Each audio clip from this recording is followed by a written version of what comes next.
Hello and welcome to Worlds Cooldown, presented by State Farm, your one-stop wrap-up for all things Worlds. And today we concluded our third quarterfinal series, made history in the process with the first ever reverse sweep given to us by Top Esports. The fact that they had to fight back to that degree, I think, surprised many, as I am joined by Raz, Lyric, and Kobe to break down the day. Lyric, coming to you straight off the top. How are the nerves? How you feeling? Has it settled in just yet?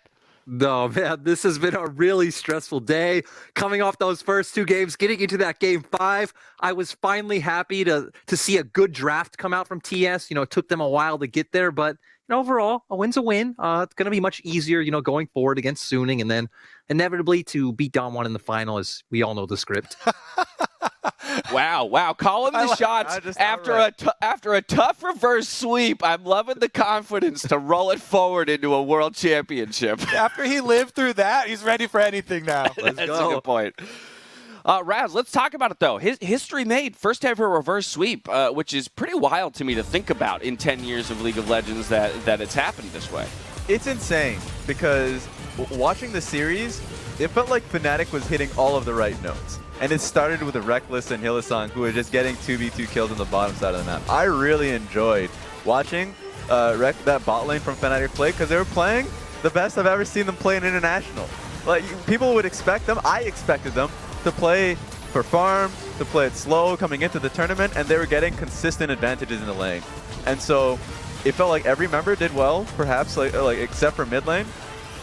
But Top Esports just played better, and that's what's the hardest thing to come away with. Yeah, I think one of the things about this series is how one-sided the first 2 games for Fnatic looked like. And that's why so many people were kind of running away with the series after those first 2. It really felt like Fnatic had just opened up a really good game plan here. I was excited because, coming into this series, I did a segment looking at FlyQuest win over Top Esports, and it was with a level 1 and then punishing the bottom side, getting kills with Blitzcrank onto Yuyanja. And Fnatic come into this game, and they try and force fights around Yuyanja. They just want to have everything take place around this player, the most criticized player on TES, and it looked like it was going to work. Yeah, and just to make it clear, I thought this was going to be a 3-0 for Top Esports, right? And I made it clear that it was just going to be happening around their solo lanes.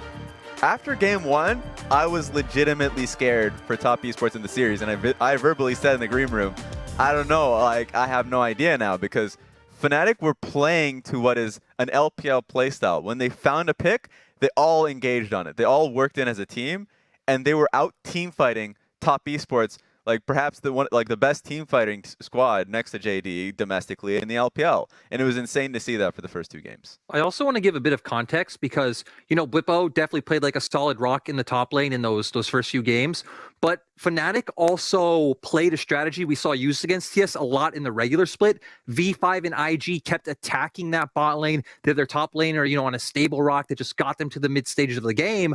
And it was great to see that Fnatic did the prep, did the research, and watched those older LPL games to find the right formula to win.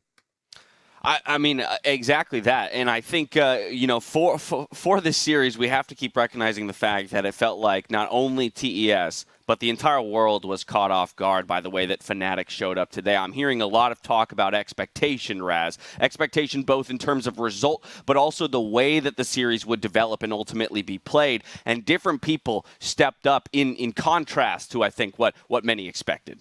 Yeah, the people that stepped up, for me, if you're looking at Top Esports side, of course, you're already seeing the stats for Knight in a losing game. I thought he made it close, which was strong, and we kind of expected that. The people that stepped up for Fnatic side, I already mentioned, like the bot lane being incredibly strong. Selfmade, I thought, had a really good game here. One play that came to my mind was the Rift Herald play where Top decided to swap to Rift Herald, or at least go have their jungle and support move up really early on, by the way. Yuyanja should not be here when they're starting Rift Herald.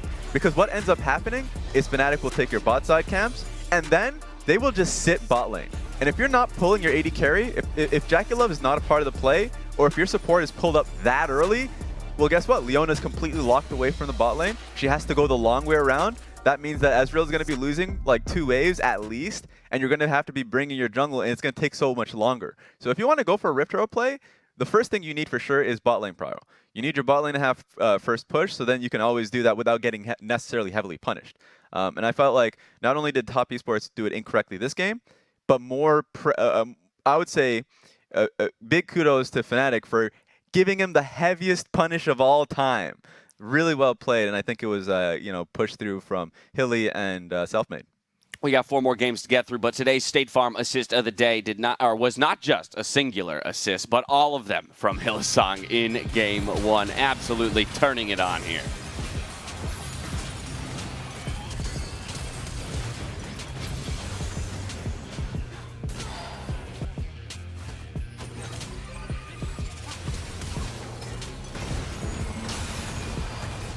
Man.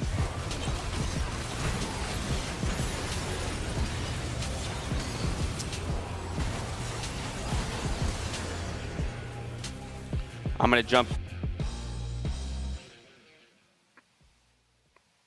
jump in and hand things off to Raz. I'm receiving word that we don't exactly hear Kobe on broadcast currently. So I will say there was a whole lot of brilliance that was just spewed out there. Yes, you were saying good stuff. It was hilarious too.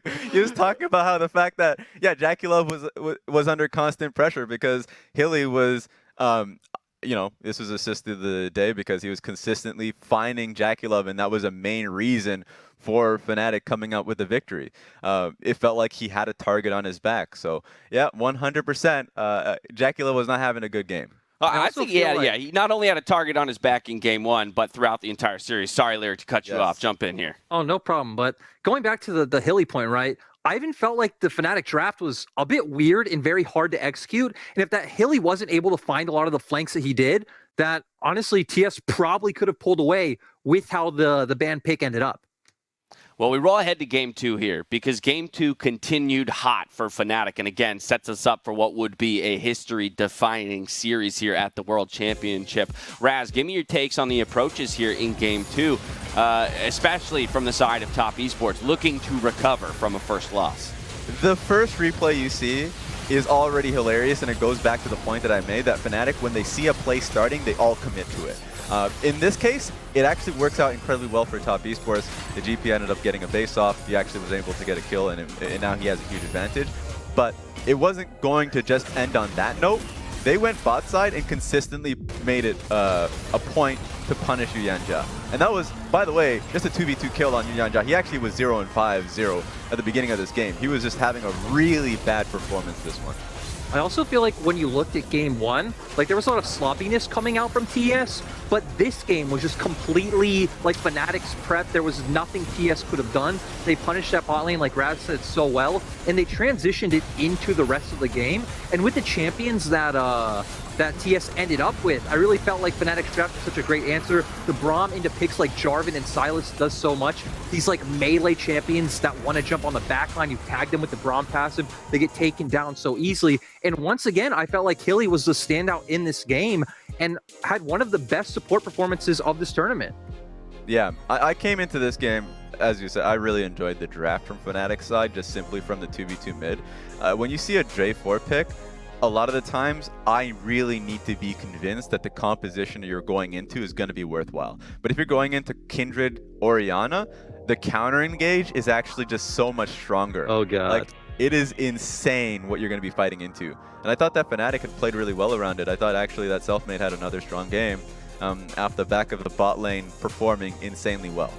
Yeah, another strong draft, another strong performance across the board from the Fnatic members, and I want to make sure that we're giving credit where credit is due to the Fnatic roster. But Lyric, a slightly pointed question to you. 2 games into this series, what would you have identified at this point as Top's biggest failing? Either a player underperforming, either a misread on meta or draft and playstyle. What would you say at this point they were talking about behind the stage to try and recover? I feel like since there were clearly so many problems in the first 2 games, and I think very different problems from Game 1 to Game 2, the adjustment I would have made is like, okay, let's get our bot lane on something that's a bit more stable, can push out waves, but still back off. You know, we saw the Karma come out the next game was a good adjustment. And let's play more heavily around our soul lanes. This is what Top Esports are all about. It's what they've done all year. And it really feels like that was a bit of the slight adjustment that we saw going forward. We'll get to that Game 3 in just a moment, but it was Fnatic's Reckless who proved that every second counts today with his clutch Ashe arrow on Tonight, made possible, of course, by the Cisco network. Let's take a look. Kobe, this was a pretty impactful moment here in game number 2. Down in the bot lane, Reckless taking the long way around and ultimately coming up with a big save.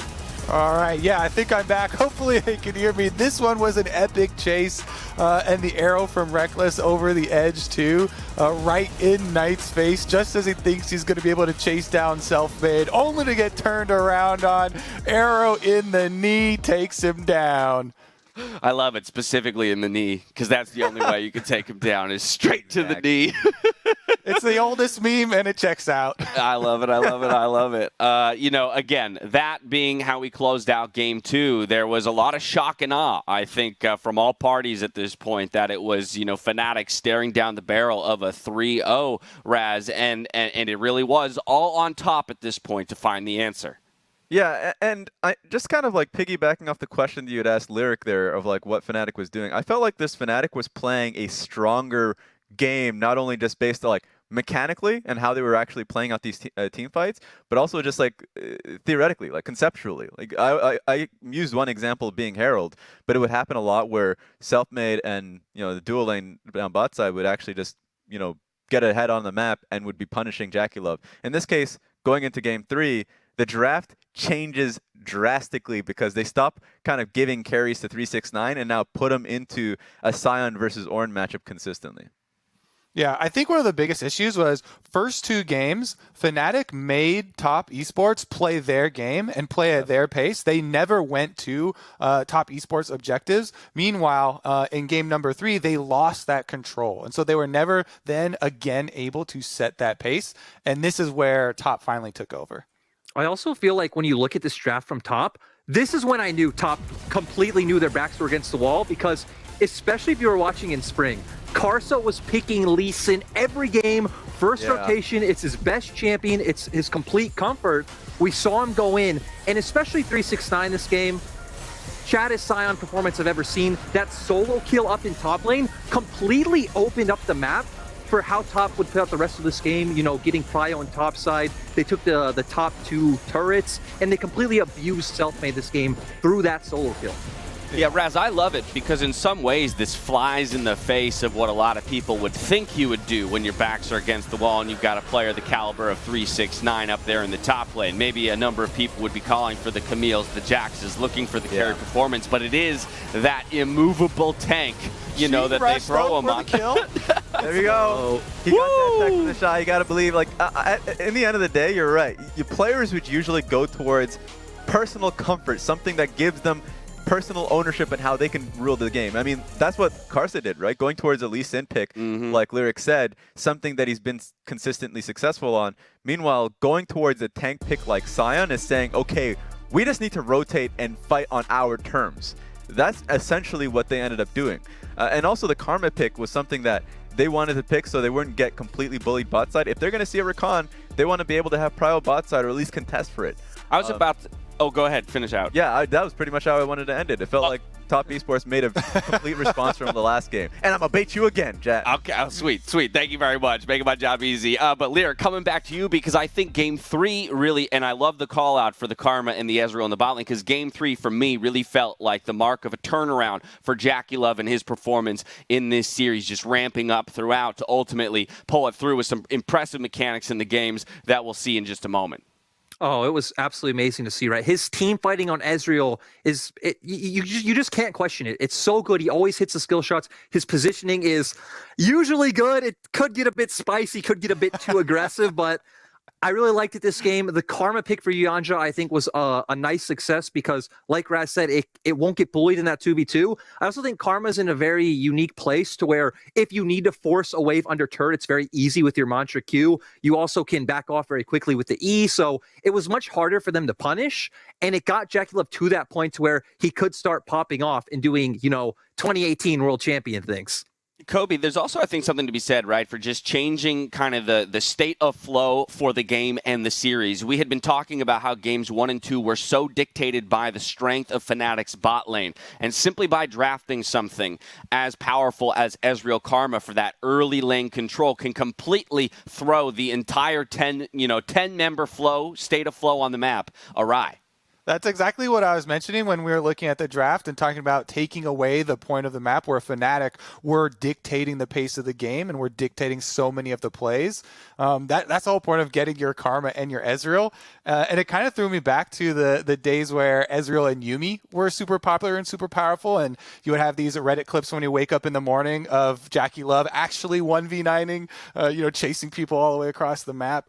There were definitely earlier in this series some questionable arcane shifts that got himself face planted and got him killed. But this was the game where you really felt like he felt at home finally in this game. And after the first 2 ones, how rough it went for Top Esports. After this one, I had full confidence, for Top Esports to come back and for Jackie Love to have a good performance. I love calling out his positioning because it was his positioning that sometimes puts him in those moments where he has to mechanically outplay, and then you're impressed by the mechanical outplay, but still asking the question, why was he in that position to begin with? Yep. Either way, it's impressive. At this point in the series, Lyric, 2-1 stands the score for Fnatic. Let's talk about the comeback before we head to a break and substitute Mark in to help us close out the day. What was your impression at this point? Did you have faith restored that Top would be able to run it back for 2 more and complete the first ever reverse sweep on the world stage?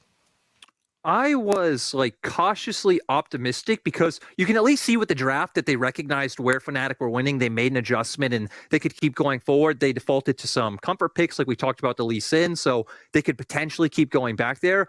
But at the same time, just with how we saw the draft from game 2, how some of the problems in game 1, I still thought, okay, going forward, after what Fnatic showed us, Fnatic still should be viewed as a favorite going into that 4th game from the previous 3, but it was nice to see that TS did recognize those problems. I didn't feel like anyone was performing bad individually on the top half of the map. Karsa, 369, and Knight. I feel like all 5 games played well, so I believe they would be able to pull through if they kept that planning going, and it was nice to see that they were able to do it, but man, that was such a tense series. Yeah, when we come back from the break, we will break down the remaining 2 games in the series as Mark Z joins us to do that. Lyric, and thank you again so much for joining us. Love the call already that after a narrow victory here, he still thinks they're going all the way to the finals and perhaps taking home the trophy. We're going to step away on the other side again. Mark Z joining us to finish our review of the series and look ahead at the games to come. More Worlds Cooldown after.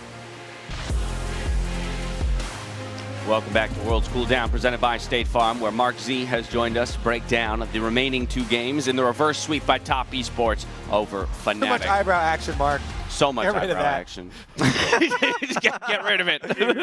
Oh, Lord. Okay, that's it's too much for 7 a.m. Get me out of here. All right, thoughts on the series, Mark, as we roll ahead to Game 4 and the mounting comeback here by Top Esports. I tweeted this out, but I still feel it's worth calling out that there's some reverse sweeps where it feels like the team that ends up winning kind of just trolled the first 2 games or, just didn't show up to play, underestimated their opponent or something. This isn't one of those series where I really felt like that. The fact that Top Esports had a gold lead in Game 2, and as we're going to see in Game 4, that they had to come back against Fnatic. It was actually a back-and-forth series the whole way, and I think very deserving of, the first reverse sweep ever in Worlds history. And I was glad to see that it was not one of these, Top underestimated Fnatic. The bot lane of Fnatic was so insane. I think it's not, an overreaction to call them the best bot lane in the world after seeing them go up against Ruler and Life, who were kind of the other candidates. They had a great group stage against them. They've taken down 2 of the top bot lanes in the world now, and it's the best Reckless has ever looked internationally. Yeah, they came out on fire in this game, and that's why the first 2 games really did feel like Fnatic were just pulling them off of Top Esports rather than it being like Mark's talking about, an underperformance or something of a tournament favorite. No, Fnatic really came in with a clear game plan, and they were clearly ready to go for outplays. This is what I love the most about this series. They kept on pushing it. They kept on forcing their own plays and trying to outplay, these tournament favorites that are coming in super hyped up, and they were doing it. Yeah. Usually veterans of that nature will favor a style that they've played consistently prior that is far more slower paced they just went out, and I felt like they recognized that they needed to face fire with fire, and they did that. That being said, like, even though I felt as though Fnatic were taking Drakes this series, it was the back half that they weren't prioritizing the fight, and Top were really zeroing in on that. In fact, the Scion would come later on, and then would just focus simply on the team fight. So I think that was like a miscue from Fnatic, that they weren't prioritizing essentially the gold lead over the Drakes, and then it kind of bit them. I have to also give a lot of credit to Karsa this game on his Nidalee. You can see that the damage numbers there. He popped off and saved the game. When things were going bad in the bot lane, it was him who turned it around. And all, kind of year long, Kobe, we've been talking about him as the kind of supportive jungler there to help his lanes because they're all so good. Well, top lane turned into a tank matchup that was largely neutralized. In the bot lane, you're getting absolutely bodied every single game. And Karsa was like, when your bottom lane is on fire, Mark? You gotta take it in your own hands. You put the carry pants on and you go out there and get it. And against Selfmade, who was rightfully so very hyped up, I think this was a big coming out game for Karsa to be like, yes, I play this style for my team because usually they're so good, but when it's on fire, I can also step up and carry. And this was such an incredible Nidalee performance. Skirmish after skirmish, he was able to stay alive and outplay Fnatic. 94.4% kill participation in a game Insane. that had some of the most kills that we've had in any games at Worlds. Actually crazy stuff from him. I think Knight as well really stepped up in this game. On the chase, yeah. He had been performing even in the losses, so it was huge stuff from Karsa. Raz? He needed to hard carry that game because he was sole AP. So, like, he didn't go with Athenes. He went straight Zhonya's as well, like a Rod of Ages into Zhonya's. Like, he recognized that there was a lot of ownership on him in this game. But even, like, just looking at the draft perspective, if you look at the Galio, and we were kind of, like, figuring this one out, or at least, like, in the green room as it was going on, it's almost impossible for Fnatic to play front to back. If your sole AP is Galio there, you need to find picks because the Scion is getting easy value. Just go straight up to the front line, and he will not die. So from a drafting perspective, I thought Top Esports did a really good job, where even though in the previous game, just in the last game, I actually favored, conceptually, I favored Fnatic's draft. I thought Top Esports really, really zeroed in on a strong draft this game. Kobe, which of us is talking items? Is it you? we both, but I would say go. Yeah, I really like this because both teams had mega tanks and both teams had single AP. And Nidalee is not an AP that is very good at taking down tanks. So it was Karsa piloting this Nidalee through all this crowd control to go for executes on priority targets through Ornn and through all of this CC that he has to navigate. Similar to how Galio isn't going to be the solo AP threat that takes down a tank like a Cassiopeia or something. Neither is Nidalee. And so you have to have more surgical gameplay. And Karsa was able to have key Zhonyas. He was able to make key executions there after he hits the spear. So I just thought it was difficult from both sides, and he pulled it off. Yeah, and Fnatic kind of got stuck hitting the tank, and they didn't have proper itemization for that reality that they were going to get stuck in the front-to-back team fights. The Graves going full lethality, no Bork on the Ashe, and those were the two Fed members, Reckless and Selfmade after all those bot plays. So unfortunate that it went that way. Yeah, 2 games to Fnatic, 2 games to Top Esports brings us to where we're at now in the series. After double Scion play up there in the top lane, Karsa now onto the Nidalee, putting on the carry pants, and the bot lane of Top finally stepping up in some regard. We get here to Game 5, back to the Lee Sin, and the mid lane is the target. Yeah, I mean, Karsa was hot this game. Immediately goes straight through mid. It was insane to just be able to see fights, or at least it felt like the early game, be dictated just by these skirmishes alone. This right here. Love it. Oh, that's a heartbreaker. This is how close the series was. That Gragas play, or just right before this one goes in Fnatic's favor. Maybe they win it. Maybe they pick off Jackie Love there, and they can win this game. But a couple things just did not quite go their way. And from there, it was relatively clean from Top. This, to me, was the game where they finally hulked out. And we finally got to see, them at the peak execution in these games. Yes, this Jackie Love one where he's dodging all the ultimates and he's barely escaping death there. was good. My personal favorite was the Karsa one, where he doesn't even finish his Q on the minion before he drops the ward to safeguard. Doesn't stop at all. It's one smooth motion through to get the kickback. He was fully operational there. It was actually so sick to see a lot of these plays throughout this series where Fnatic forced them to play at their peak. And again, I know it's an Ezreal, but check that Jackie Love damage. Again, the series development for him in stepping up to the plate alongside the rest of the more engaged like champions or the ones with agency. For him to have that follow through finally, I think was really important for them to ultimately smash through this game 5. For sure. And I think that both comps really made it easier for him to just be able to now go straight forward, E forward, right? Because honestly, what is the Rakan going, like, what is his target? And I felt like that's what he recognized when he was picking up Senna throughout the early portions of the series, is that, like, it was very easy to target him in these skirmishes.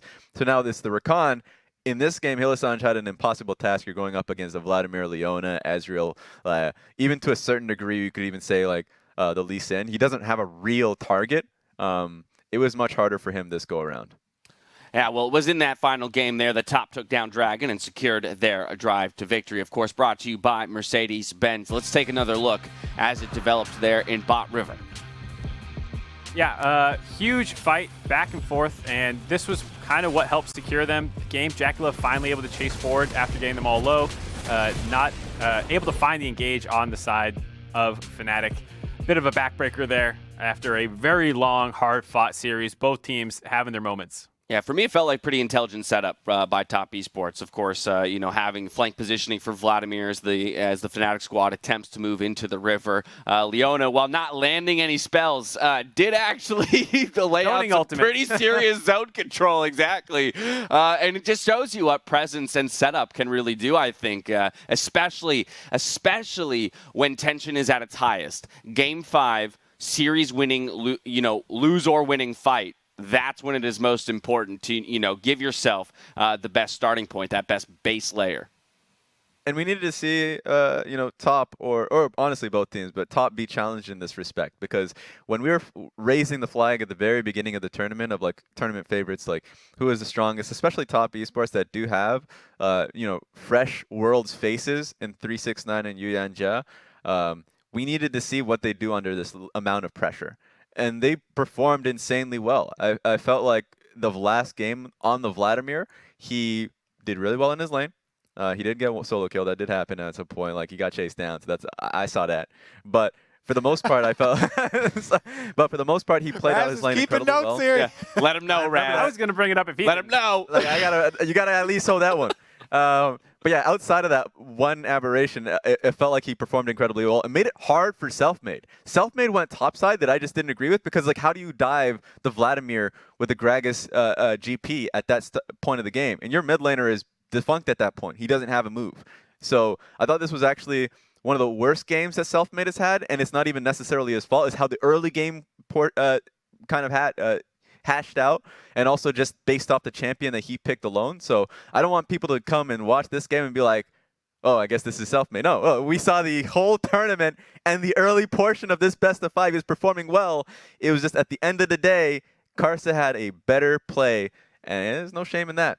Yeah. Tough series. And I have to say, when you do have a series go long like this, and you start out 2-0 up, and you start to feel the reverse sweep coming, I have a huge preference for the team that is making the comeback. When it feels like your wins are so long ago at this point in a best of 5, when you won the first 2, and each game that feeling of dread comes closer and closer. Oh my gosh, we were so close. We just needed one more. And it really sets in game number 5, where the team on the warpath here coming back just has so much confidence to make these plays and so much momentum. The biggest question that you ask, like, teams ask themselves when they're getting reverse swept, is mostly like, do we pivot? The play style, the strategy that was working well for us in the first 2 games, like, do we stray away from that one, or do we just play better, right? Like, the Ornn for me was something that I honestly had problems with later on in the series, where I didn't want to necessarily see Ornn being picked up from Whippo early, because the Sion counter pick was coming in just like that. And it wasn't even a counter pick for the lane. Like I don't really care if the Scion comes out for the laning phase. It's more so it's the team fights that top were really focusing on taking, and they were doing it well.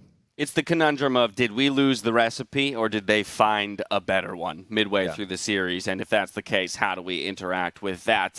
Well, it was a tough loss, a tough series loss for Fnatic, and I'm sure it will sting for the organization, the players, and the fans alike. Mark, I think it is important for us to acknowledge the degree to which they played. Again, the expectation coming into today by most was 3-0 easy for top esports, and Fnatic, boy oh boy, did they make them work for it.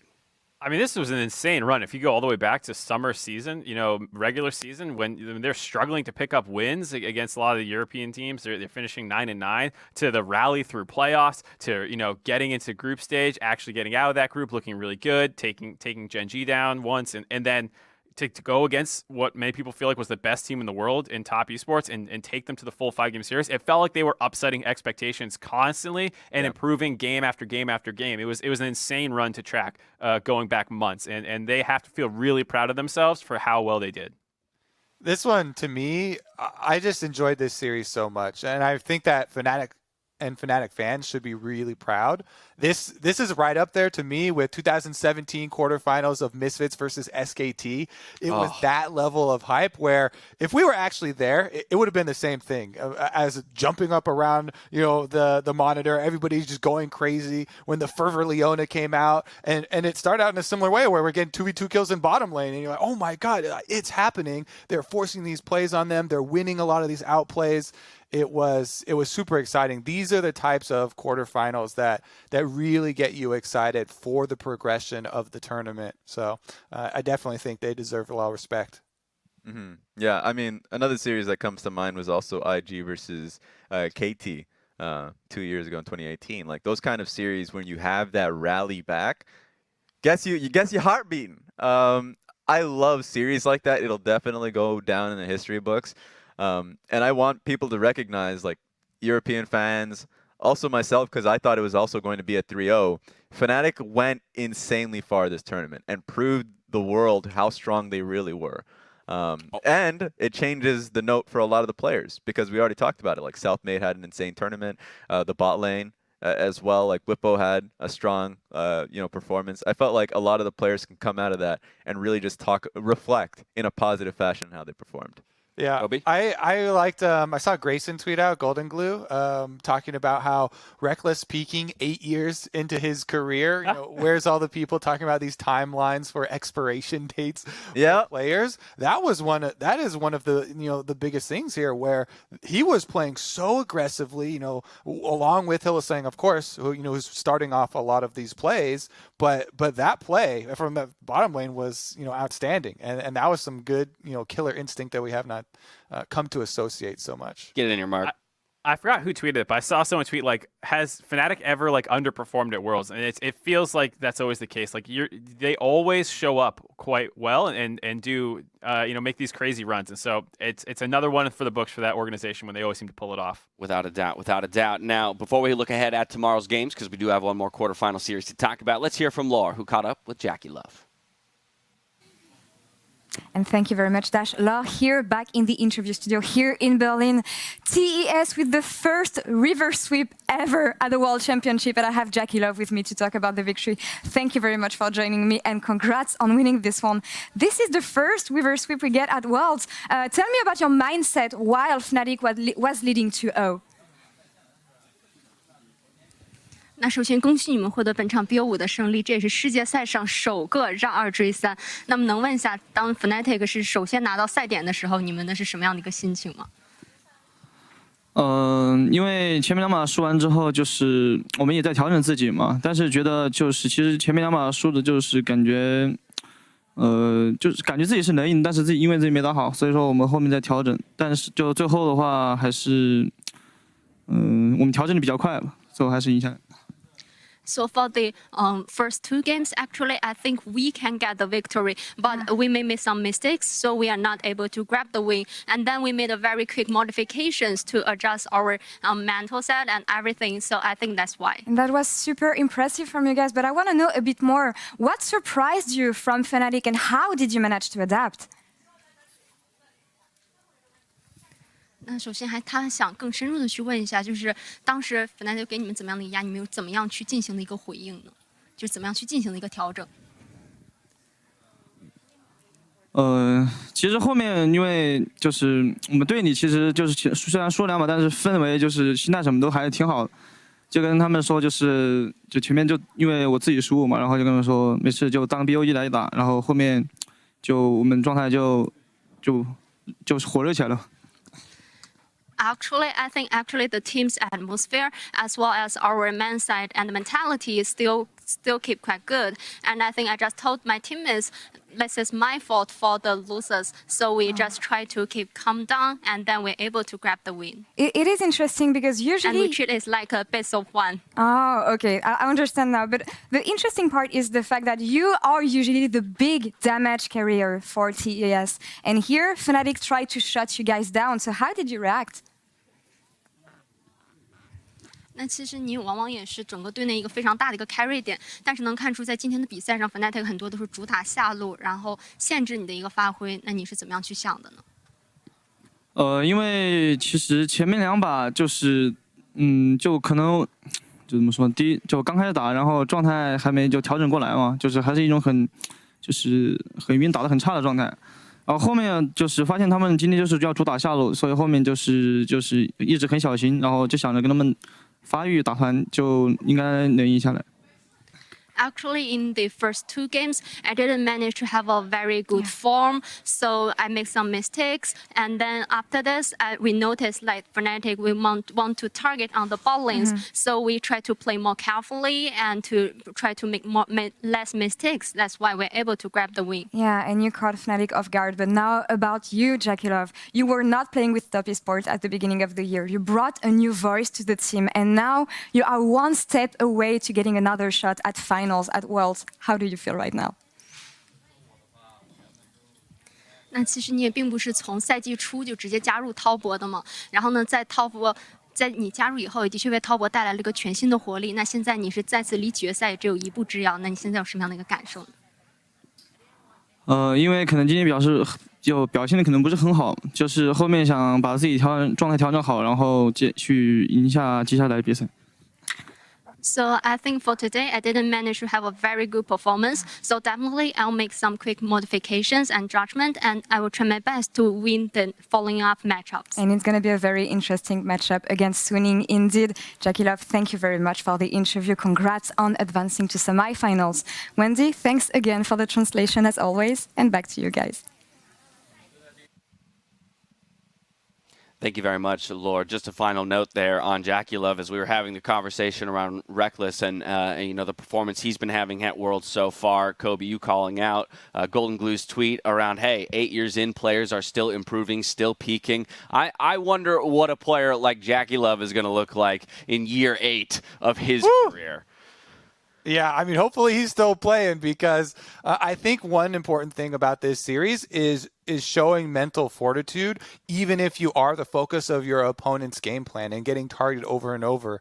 And I really thought that it was a massive performance for him later in the series to be able to stand up. And he talked about it in the interview where he turned to his teammates and he was like, these losses are on me. Let's just refocus and we'll win the series.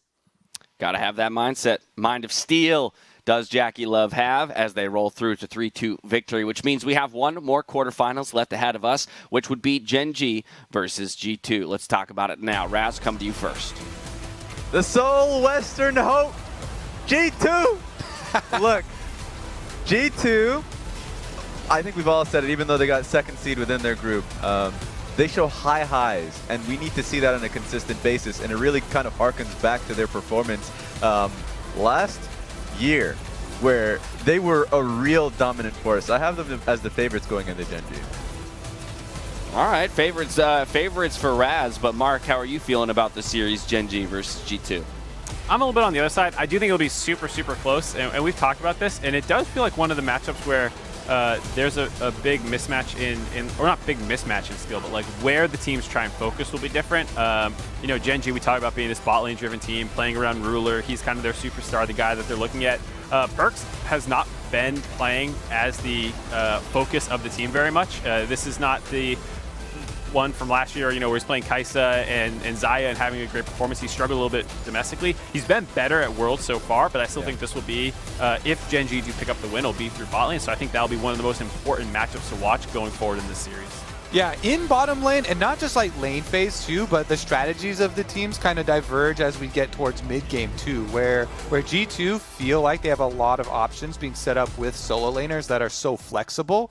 You know, they can run a lot of split comps, they can run a lot of side lane pressure, a lot of flank opportunities. Gen G perform a lot around team fights, so Ruler can carry. I think that Rascal and BDD are both good solo laners, but they don't play their strategies a lot of the time, you know, to actually highlight them and be split. It's so much more for, you know, the more meta style of dragon stacking of those team fights.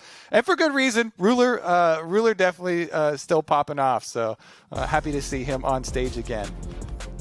Yeah, and that's why I think, I know you guys already talked about bot lane, being able to catch Let's up. talk about it some more, Raz. Let's do it. Let's keep doing it. Because like I really want to nail down Mickey X. Mickey X has come in, at least from the group stages, probably the best support performing of supports in the tournament. I really enjoyed his play, past team fights as you had mentioned, and it's good to see that because you want to see a consistency going up against Gen G from both partners, from both Mickey X and Perks, in not only how Gen G, you know, just inject resources into them, but how they actually perform in team fights as well.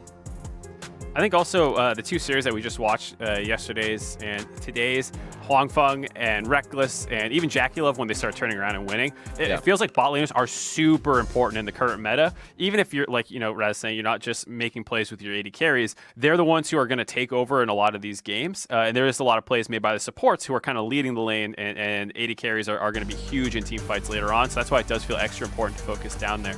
Yeah, Alistar performances, like both Beryl and Mickey X has had great teamfight performances on the champion, but for me moving on, the mid lane thing was something I was passionate about because Caps is a superstar and we know what he can do, and that's always, and sometimes when you have a superstar who's been on that team for a while, you tend to forget about it. You think about the other players, like what about the other guys? Like can they move, can they kind of reach up their performances and match Caps at least so like he doesn't have to do a lot of the carrying?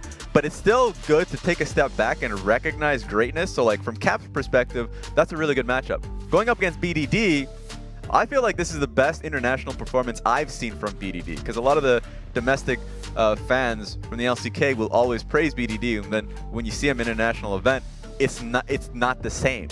Kobe, oh, sorry, Raz. There's a statistic here that really jumps out to me, and I want to get your opinion on. I know what it is, James. All right, then you go. Yes. I'm not even going to call it out. Mark will do it. Mark will call it out. 12 right there on the CSC at 15. I know your eyes are getting big, James. Yes. It highlights the different strengths I really want to talk about for Caps and BDD, because I think the biggest strength here for G2, it has been how Caps has worked with Jankos. Because while he does have 16th at -12, CSD at 15, he is first in damage per minute. And that is because he does sacrifice waves, a large opportunity a lot of the time because he's moving with Jankos to go make plays for G2. I remember firsthand the game versus Team Liquid where he picks the Echo, Jankos comes by mid lane, picks him up, they're going bottom lane, they get off the big dive, they blow open the game.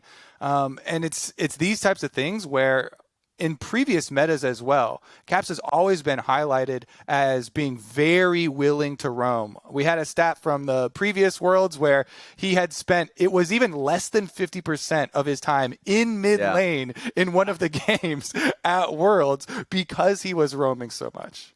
Yeah, I know that mid laners that I've talked to would always kind of scratch their heads at the decision because like he is so all in on that. Like I remember one VOD that I looked at vividly. It was happening this year on his Zoe, where he lost 2 mid lane waves, but it was because he was putting in an insane amount of pressure bot lane and helping his bot lane succeed, and that really helped out their draft as a whole because they were bot lane centric. So I was like, he's willing to do that for the team.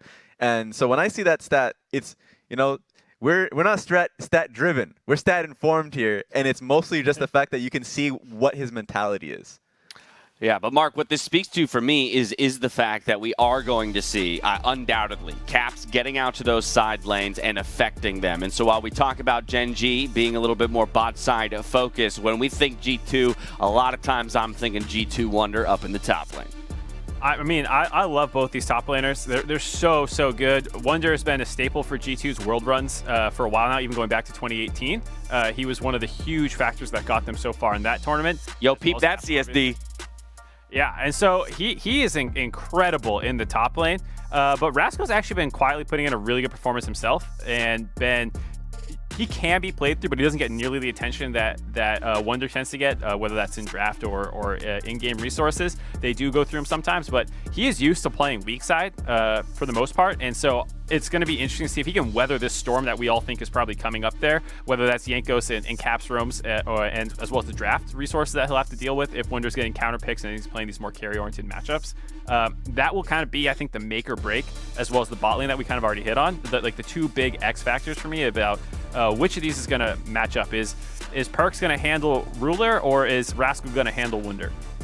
And I think the big wrinkle is going to be the draft phase, because again, the solo laners for G2 being so flexible, Wonder is always willing to pull out Nico top lane, stuff like the Lulu top lane, these different lane matchups here late in the draft as well. And the forward percentage, you also saw a big indicator of how they like to gain pressure to move it forward towards these objectives. Yeah. Oh, go ahead, Raz. Sorry. I just wanted one piece just to watch out for Gen G. One thing that I don't like that they do sometimes is they'll play to bot side, but it will be a bot side with no priority. Like they'll try and put resources into the hands of Ruler on an Ezreal Rakan lane. So like if you tend to do that, then a lot of the times you'll just get a lot taken away from Clid in his camps. So that's one fair warning for Gen G in the series to come. I think we are in for a sweet series tomorrow, and I'm hoping that they steal some energy from the two teams that played today and bring us another 5-game Silver Scrapes banger. Before we call it a day, though, here, let's jump into our World's Honors for the day, and I have a feeling we've got a ton to give out. A Feels Good award to those that deserve it, starting with Raz.